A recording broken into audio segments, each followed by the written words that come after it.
Hello बच्चों, class 11 physics में आज हम लोग चैप्टर 2 जो सी है, ठीक है, उसका हम लोग एक नया टॉपिक पढ़ेंगे।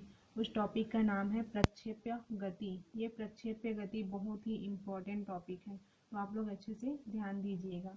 देखिए कि हम लोग का प्रक्षेप्य गति होता क्या है। जब किसी वस्तु को ऊर्ध्वाधर के अतिरिक्त किसी अन्य दिशा में किसी प्रारंभिक वेग से फेंका जाता है तो वह वस्तु गुरुत्व के अधीन ऊर्ध्वाधर तल में गति करती हुई जमीन के किसी अन्य बिंदु पर गिरती है। वस्तु की इस प्रकार की गति को प्रक्षेप्य गति कहते हैं।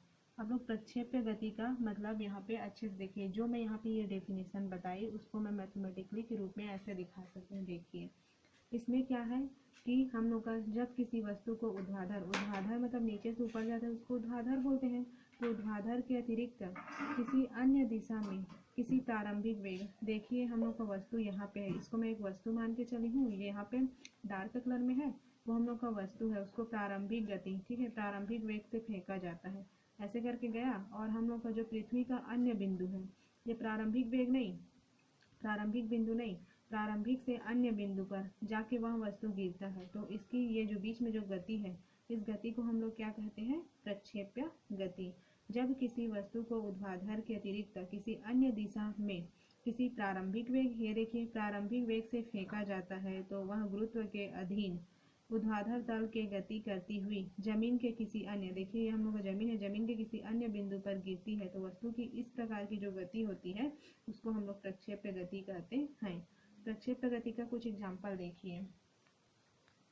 इसमें क्या है? पहला, बंदूक से दागी गई गोली की गति और वायु में किक किए गए फुटबॉल की गति। मतलब बंदूक से हम लोग गोली को कैसे दागते हैं? हम लोग एक स्थान पर खड़े रहते हैं, वहां से बंदूक चलाते हैं तो जो गोली रहता है वह पृथ्वी के दूसरे स्थान पर जाके गिरता है। तो जो बंदूक की दागने की जो क्या बोलते हैं गति होती है, उस गति को हम लोग प्रक्षेप्य गति कहते हैं। वैसे ही वायु में किक किए गए फुटबॉल की गति, जब हम लोग फुटबॉल को एक पॉइंट पे रखते हैं और वहां से अपने पैर से उसको मारते हैं तो वो दूसरे पॉइंट पे जाके गिरता है, पृथ्वी के दूसरे हिस्से पे जाकर गिरता है, तो उसकी गति को भी हम लोग क्या कहते हैं?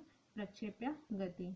यह हो गया हम लोग का प्रक्षेप्य गति और उसकी डेफिनेशन, उसका एग्जाम्पल। अब इसके बाद इसका सॉल्व हम लोग देखते हैं। ये दो टाइप के होते हैं।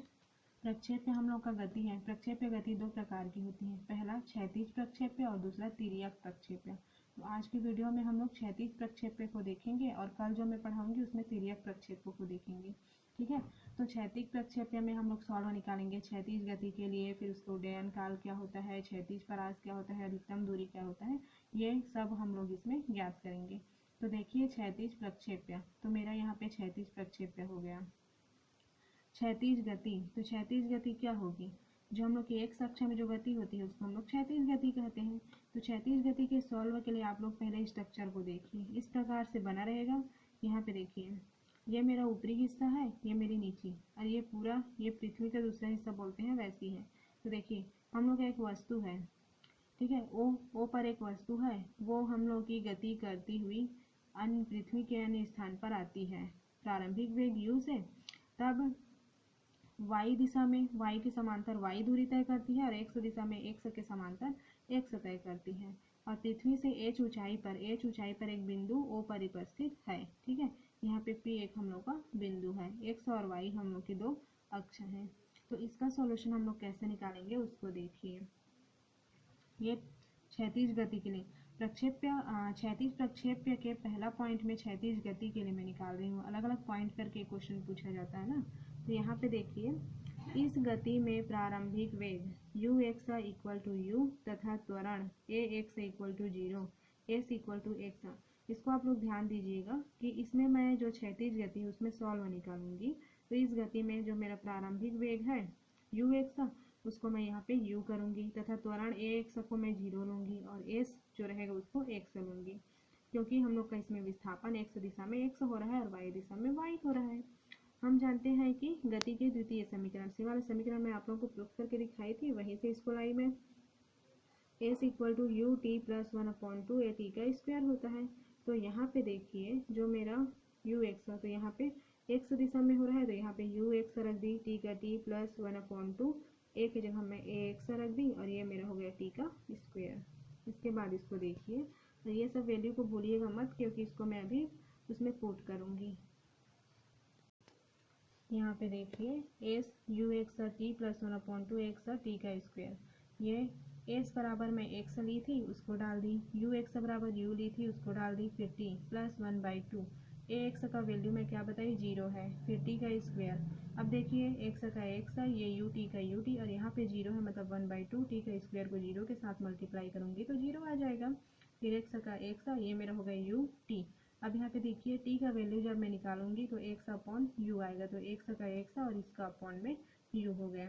तो ये मेरी क्षैतिज गति के लिए सॉल्यूशन हो गया। इस सॉल्यूशन को मैं इक्वेशन नंबर फर्स्ट मानी। अब एक और सॉल्यूशन देखिए, ऊर्ध्वाधर गति। हम लोग का ऊर्ध्वाधर गति देखिए, जो वाई अक्ष में गति होती है उसको ऊर्ध्वाधर गति कहते हैं, और एक्स अक्ष में जो गति होती है उसको क्षैतिज गति कहते हैं। तो ऊर्ध्वाधर गति को देखिए, इस गति में प्रारंभिक गति यू वाई का मान क्या हो जाएगा 0, तथा ए वाई क्या हो जाएगा गुरुत्वीय त्वरण जी के इक्वल हो जाएगा।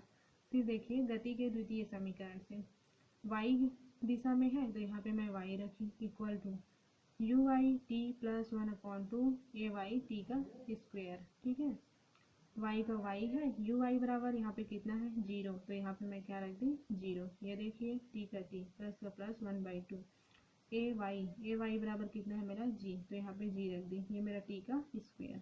अब देखिए वाई का वाई, 0 को टी के साथ मल्टीप्लाई करूँगी तो 0 आ जाएगा, फिर प्लस का प्लस 1/2 जी टी का स्क्वायर। अब देखिए वाई, फिर ये इसको जोड़ूंगी तो ये जीरो का त्यों है तो 1/2 जी टी का यहाँ पे स्क्वायर हो जाएगा। वाई इक्वल टू 1/2 जी। यहाँ पे देखिए टी का वैल्यू मैं इक्वेशन नंबर फर्स्ट ये मानी थी, इसमें मेरा टी इक्वल टू कितना है एक्स अपॉन यू, इसको लाके मैं यहाँ पे पुट कर रही हूँ, टी की जगह मैं रख रही हूँ। देखिए वाई का वाई 1/2 का 1/2 जी का जी, और टी की जगह में है मेरा x upon you equation number first से।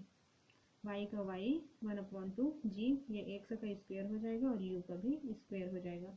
अब अगला में मैं क्या करूँगी जी अपॉन 2 यू का स्क्वायर लिखूंगी और एक्स का स्क्वायर बगल में कर दूंगी। ठीक है, तो यहाँ पे देखिए ये रहा y equal to G upon 2 U का स्क्वायर इंटू एक्स का स्क्वायर हो गया। अब ये y और इसको g अपॉन 2 यू का स्क्वायर, इसको मैं एक नियतांक k ले लेती हूँ तो यहाँ पे k रख दी और x का स्क्वायर कर दी। ये क्या हो गया मेरा, जो कि परवलय का समीकरण है। ये y इक्वल टू निकालते हैं हम लोग, जैसे 4a x का स्क्वायर आता है वो परवलय रहता है ना, तो वैसे ही y इक्वल टू के एक्स का स्क्वायर, ये जो कि मेरा परवलय का समीकरण है। ये मेरी ऊर्ध्वाधर गति के लिए सॉल्यूशन है।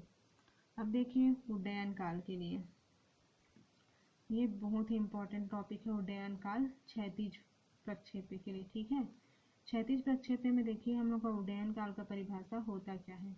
प्रक्षेप्य को पृथ्वी तल तक आने में लगे समय को उड्डयन काल कहते हैं।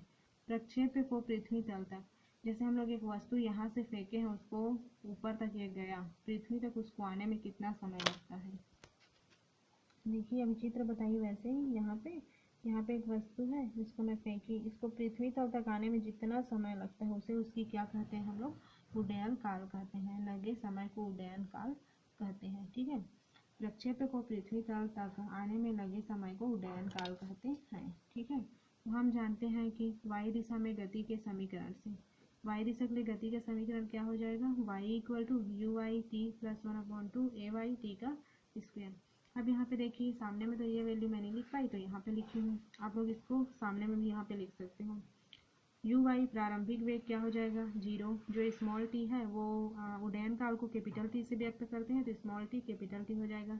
ए वाई गुरुत्व हो जाएगा और वाई इक्वल टू एच, क्योंकि ऊंचाई हाइट के इक्वल। ठीक, ये सब वैल्यू को मैं इसमें पुट करती हूँ, तो वाई का वाई हो गया, एच बाद में रखूँगी। यू वाई का वैल्यू क्या है 0, यहाँ पे 0 रखी। स्मॉल टी का क्या है कैपिटल टी, तो यहाँ पे रख दी, फिर प्लस का प्लस 1/2 का 1/2। ए वाई का क्या है जी, तो यहाँ पे जी रख दी, टी का स्क्वायर मतलब कैपिटल टी का स्क्वायर। यहाँ पे देखिए वाई का वाई, 0 को टी के साथ मल्टीप्लाई की तो 0, प्लस यहाँ पे 1/2 का 1/2, ये जी का जी टी का स्क्वायर। अब यहाँ पे देखिए वाई इक्वल टू मैं एच मानी थी ना, तो एच यहाँ पे रख दी, फिर ये 0 के साथ करूँगी तो इतना ही आएगा, जी टी का स्क्वायर 1 के साथ मल्टीप्लाई करके अपॉन 2। अब देखिए 2 को मैं h के साथ मल्टीप्लाई की तो 2h हो गया इक्वल टू gt का स्क्वायर हो गया। इसको मैं कैसे डिस्क्राइब कर सकती हूँ, t का स्क्वायर जब मैं वैल्यू निकालूंगी तो जो g मेरा t के साथ मल्टीप्लाई है वो इसके नीचे में चला जाएगा, तो ये हो जाएगा 2h अपॉन g। ये देखिए 2h अपॉन g।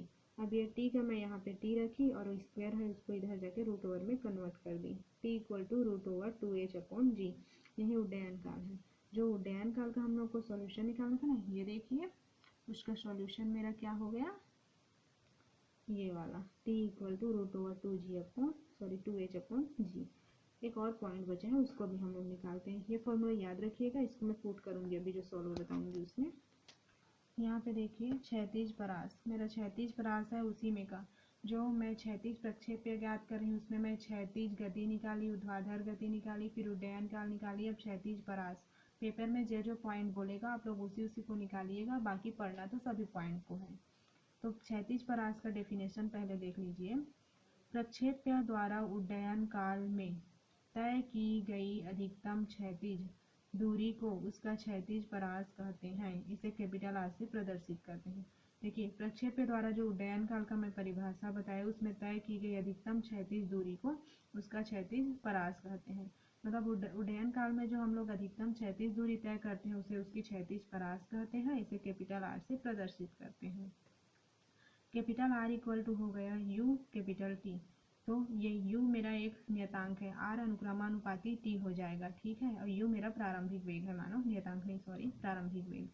r का r, यहाँ पे u का u, और t का वैल्यू में अभी उड्डयन काल में क्या निकाली, t equal to root over 2h upon g। तो इसको लाके यहाँ पे मैं पुट कर दी। ये देखिए r इक्वल टू मेरा आ गया u root over 2h upon g। ये मेरा क्या है, यह क्षैतिज परास के लिए व्यंजक है।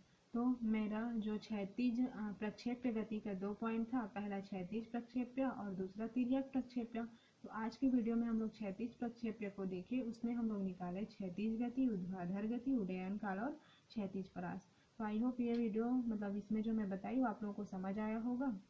आज की वीडियो में इतना ही रखते हैं, और इसका दूसरा पॉइंट तिर्यक जो प्रक्षेप्य है उसको दूसरे वीडियो में हम लोग देखेंगे। Thank you.